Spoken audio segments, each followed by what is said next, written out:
Futures trading involves risk and is not suitable for all investors. Content provided in this segment is meant for educational purposes and is not a solicitation to buy or sell commodities.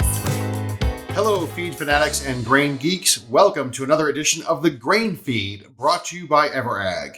Each week, we bring you updates on the markets with unique perspectives from an amazing team of analysts with the intention of helping livestock feeders and dairy farmers manage risk. I'm Phil Plourd, filling in for Jim Matthews, who's on assignment this week. That's the bad news. The good news is that we have two exceptional panelists on board for the ride. First, from somewhere near the DFW Metroplex, Jake Kingsley, EverAg's Director of Feed Procurement. Hey, Jake. Good morning, Phil. And second, 80 miles to my west in beautiful Platteville, Wisconsin, we have Mike North, President of EverAg's Producer Division and a longtime student of the grain and dairy markets. Hi, Mike. Hey, good morning. Paige, let's go ahead and timestamp this episode. It's 8:30 a.m. Central Time on Thursday, June 15th. Looking at our grain and feed markets, yesterday, nearby corn closed at $6.08 per bushel, up 1% from a week ago. Nearby soybeans, $13.88, up 2%. And soybean meal, $390 per ton, down 4%. Over the course of the past week, we've been digesting the USDA WASDE report that came out last Friday morning.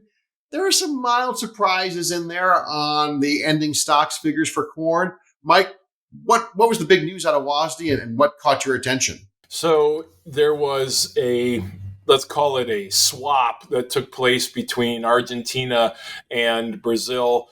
Small crop keeps getting smaller in Argentina. Big crop keeps getting bigger in Brazil.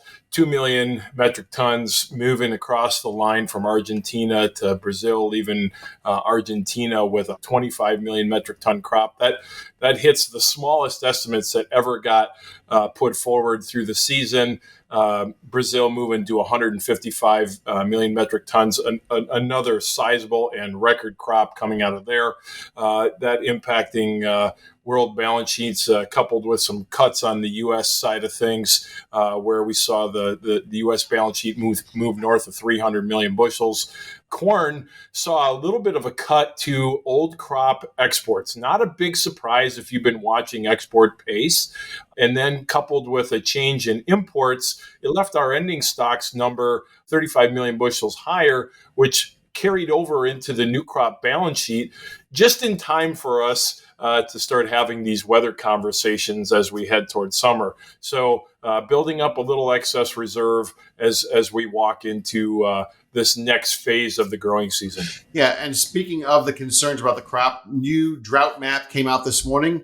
It looked a little crispier for sure in key growing regions of the Midwest. It rained a little bit over the weekend and this week in parts, but not nearly enough to cure the problems. What are we looking at in terms of the weather market today? Well, markets responding in kind to your comments. Corn up 13, 14 cents, beans up 25, 26. And it's incredibly evident that as we've walked forward over the last month, we've shrunk the drought stress in terms of its extreme nature in the southern plains. But that seems to have migrated now a little bit north and stretched across a good chunk of the Corn Belt, where the I states now are really starting to come into focus.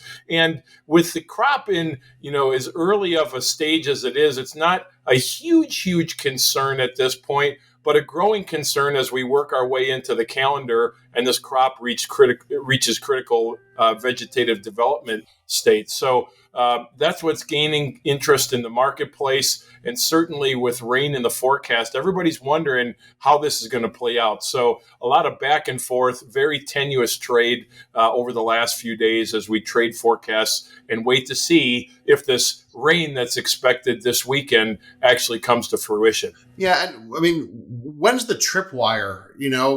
When you talk about the vegetative development, do we have a week? Do we have 2 weeks? What are we talking about here in terms of the critical time window to get some rain? Well, that's been interesting this year because if you followed the planting pace and the germination pace, we were way out ahead of schedule. And just as quickly as we got seed in the ground, crop condition scores have fallen to levels that we typically see by the third week of July. And if you understand crop condition scoring, ultimately, we generally see it deteriorate through the growing season as it matures, as it continues to kind of carry the ongoing baggage of heat stress and just overall weather strain on the crop. Bottom line, though, is we're at the place today in the in the second week of June that we would ordinarily be in the third week of July on a normal year. And so as we look at these next couple of weeks, the real key is going to be, if you're steeped in the agronomy world, this V7 stage is where all the magic starts to happen. That's the node for where the ear is essentially formed. And as we move from there all the way out into pollination, that's where you ultimately are going to see heat and drought play a bigger role in final yield numbers. And we're quickly getting there. By this time next week, you'll see a big chunk of the crop crossing that tripwire that you allude to. And as we fast forward through pollination, if we can, continue this dry, hot type of forecast, it's really going to start taking yield off of this crop. However, I always caution everybody, we do have room to give, given the balance sheet we have, given the state of demand, given the competition out of South America. That's another discussion. But yeah, that ultimately is going to become a hot button in these next couple of weeks as we get into these key development stages. Jake, how's this playing out in the feed world? Well, we're not seeing it reflected quite as dramatically in the feed world, especially on the basis side. I mean, obviously, the run up in futures is being felt in cash prices, new crop wise, but basis on corn has been stagnant here for a while. There's still been some risk premium built in there. I haven't seen any increase in risk premium yet. Our folks to the western half of the U.S., all of our rail-dependent markets, still stand to benefit from, as Mike noted, this easing of drought in the plain states there. That's where a lot of their product comes from, and they've been catching some timely rain. So we haven't seen basis pop there. We have the Midwest still being fairly quiet on new crop offers on corn out to the dairy producer and other end users. It's been interesting in the old crop realm there, where we've seen the roll from July to September futures. Now you're starting to see these 130 to 150 basis numbers. That's just that huge spread between the two futures months. But folks do seem to be getting a little bit aggressive as far as putting out higher bids as ethanol plants and that sort of thing, trying to get the last bit of corn here for the tail end of summer, so that if this crop does burn up and lose a significant portion of the yield, they'll have enough to get through to harvest until some new grain starts to hit the pipeline.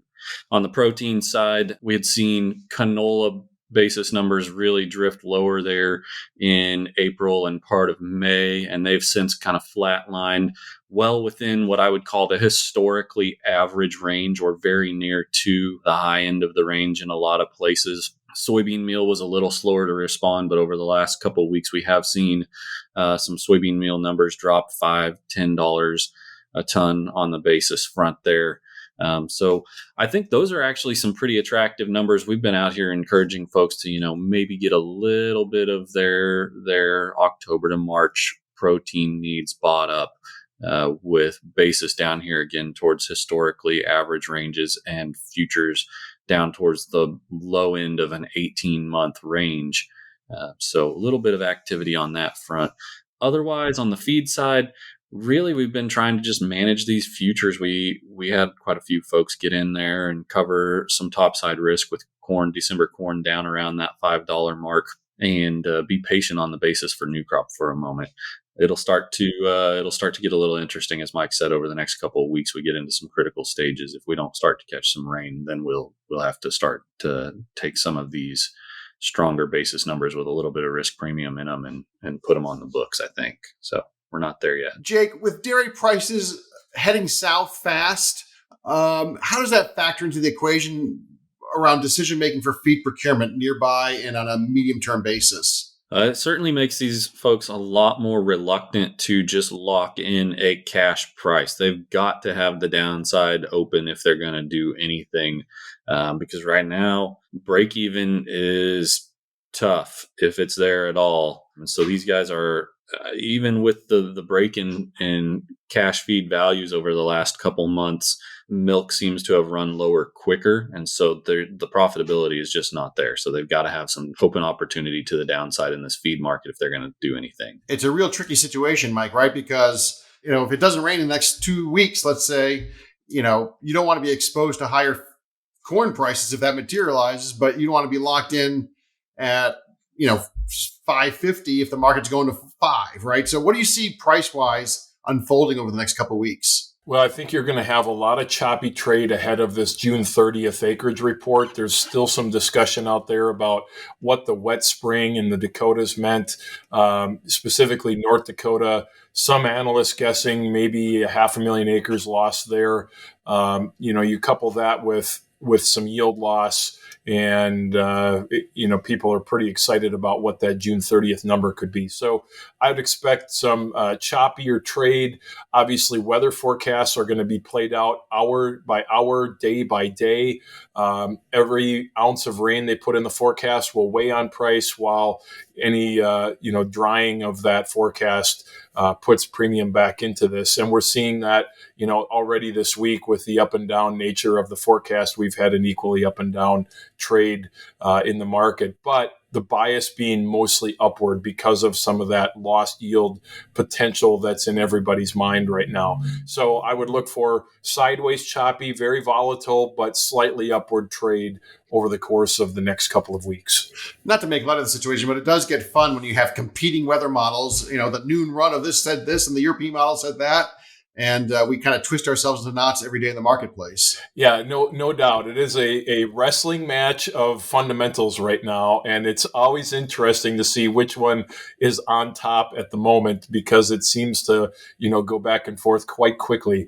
As we get out into the end of June, though, we will have a pretty good grasp, because of the early stage of this crop, to ultimately see where we're going to be. We'll be able to frame this thing up pretty well by way of weather forecasts out into the mid part of July and where the crop sits at the moment. So these next couple weeks are going to be very interesting. Thanks, guys. That's a wrap for this week's show. Thanks to the stats crew at EverAg Insights for the data and charts. Kudos to Corey, our coordinating producer, for making the trains run on time. And thanks especially to Paige, our media magician, for making us look good. Before we go, I'd like to invite you to check out the new EverAg Insights portal at insights.ever.ag. There you can find all our publications and links to past episodes of the Grain Feed and a whole lot more. Last but not least, thanks to you, our viewers, for tuning in. As Jim likes to say, we love your feedback. Contact information is on the screen.